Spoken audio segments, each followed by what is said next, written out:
স্বপ্ন ছিল নতুন জীবন গড়ার সাব্বির মৃত দম্পতির। বিয়ের আনুষ্ঠানিকতা শেষ করে মৃতকে নিয়ে সপরিবারে বাড়িতে ফিরছিলেন সাব্বির। পথিমধ্যে মর্মান্তিক সড়ক দুর্ঘটনা কেড়ে নিল তাদের প্রাণ। শুধু মৃত্যু সাব্বির নয়, একই সঙ্গে ঝরে গেল শিশুসহ 14টি প্রাণ। মোংলা উপজেলার মাঠে রাখা হয়েছে নিহতদের মরদেহ। সেখান থেকে সরাসরি যুক্ত হচ্ছেন প্রতিনিধি আমিরুল হক বাবু। বাবু, একটু জানাবেন এই দুর্ঘটনা আসলে কিরকম প্রভাব ফেলেছে এবং ঘটলই বা কিভাবে?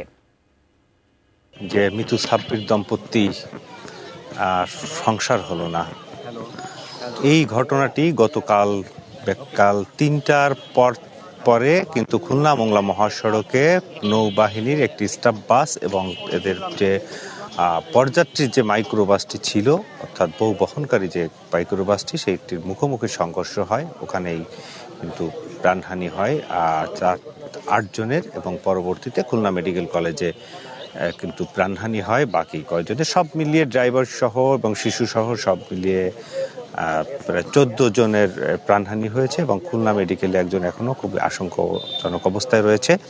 তো এই দুর্ঘটনার পরে গতকাল ভোর রাতে অর্থাৎ 3টার পরে কিন্তু এই মৃতদেহগুলিকে অর্থাৎ যে 9 জনকে মোংলায় আনা হয়েছে এবং কনে পক্ষ অর্থাৎ মৃত্যুর পরিবারের মৃত্যু সহ মৃত্যুর দাদি, নানি এবং মৃত্যুর ছোট বোন, এই 4 জনকে খুলনার কয়রাতে নেওয়া হয়েছে এবং ড্রাইভারকে রামপাল উপজেলার তার বাড়িতে তার নিজস্ব পারিবারিক কবরস্থানে কিন্তু তাকে দাফন করা হবে।